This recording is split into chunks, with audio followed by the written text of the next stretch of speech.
All he wanted to do was just go home. It was a Sunday afternoon, and he had just got done with church.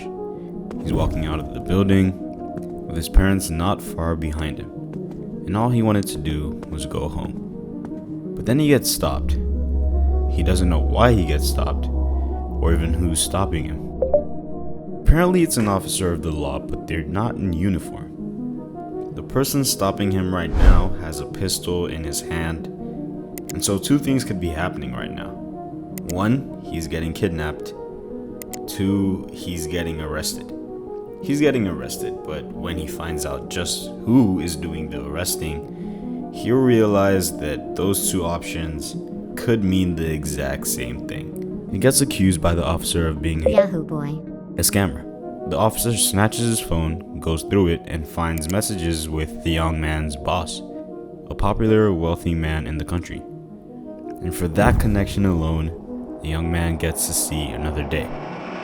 Others don't get to be so lucky. Special Anti-Robbery Squad. That's what it actually stands for, but what they wanted to stand for is fear. It started off as a branch of the Nigerian police force back in 1992. Just before this time, an army colonel had been murdered by corrupt police officers. When the army got the news, they wanted to send a message. Soldiers were sent into the streets of Lagos. The mission? Find and handle any and all police officers in sight. The police had two options: resign or run for your life, and all of a sudden, checkpoints became empty, security areas empty, and anywhere that a criminal would normally be scared to go, empty. It only took 2 weeks for the crime rate in this now police-free city to skyrocket. Special Anti-Robbery Squad, SARS. The squad started off with a noble pursuit: keep the city safe and do a couple things to make sure that you're safe too. Don't wear a uniform, don't publicly carry a weapon. Even the car you drive is designed to blend in. The newly formed Special Anti-Robbery Squad had about 2 decades of nobility left in them. And then it was game on. Year after year, the Special Anti-Robbery Squad became more and more notorious for brutality. 2005, the bus driver is stopped. He's asked for a bribe. He doesn't pay the bribe, and so he gets murdered.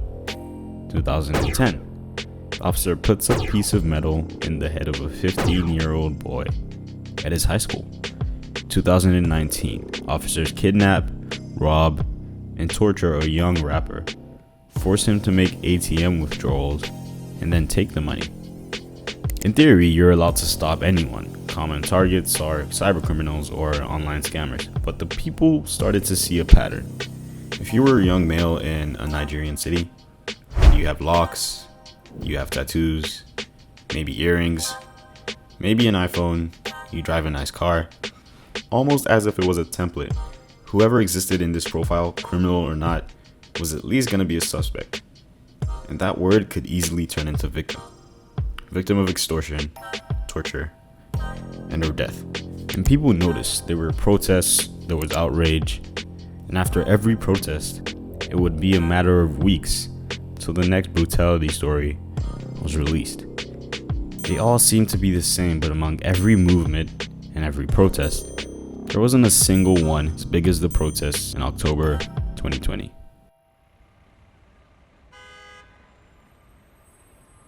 People for the first time in a while felt like there was hope. People were talking, and it wasn't just Nigerians this time. Athletes were talking about it, artists were talking about it. #EndSARS had been trending for days now. But frustration was still high because there had already been several attempts to disband, reform, or decentralize the squad, whatever word the article decided sounded good this time. And this was no different. On October 11th, it was announced that SARS had been disbanded. Within hours of that announcement, the Special Weapons and Tactics Group was introduced. The same officers were employed with absolutely zero reform. Protests obviously continued, and the government wanted to make sure their disapproval was very clear. The movement had been sponsored by people for a while, and fundraisers were set up to cater for the protesters. In a matter of days, the accounts were shut down. It is now October 20th, and in general, the protests have been peaceful, and in general, the responses were not. By 6 p.m., hundreds showed up to the toll gates of Lekki. Minutes later, hundreds more. The whole event was recorded on several Instagram live streams. It was peaceful. All they did was stand there, hold up signs, and beg for visible change. 6:40 p.m., trucks start pulling up to the gates, and they're armored. Inside the trucks are Nigerian army officers, and they are armed. They also have a very simple mission that they're set to accomplish. 6:45 p.m., the streetlights go off. 6:50 p.m., they open fire. At least 10 lives were lost right before our eyes. The very next thing that they did was gaslight. The massacre is already all over the internet, and within hours, the army puts out a statement calling the event fake news. Everyone else is silent.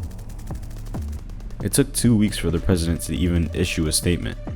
The national address was announced on Twitter, a platform that he would ban in a couple months, but the speech was delivered on television. And not once, not a single time was the massacre mentioned. I wanted this story to have a silver lining, but it doesn't. It exposed the truth and proved to Nigerian citizens that rather than a democracy, they lived in a modern-day dictatorship more than anything else. With enough people and enough uproar, what was caused was a reaction from the powers that be. But in terms of an actual solution, in terms of accountability, and especially in terms of democracy, nothing much has changed.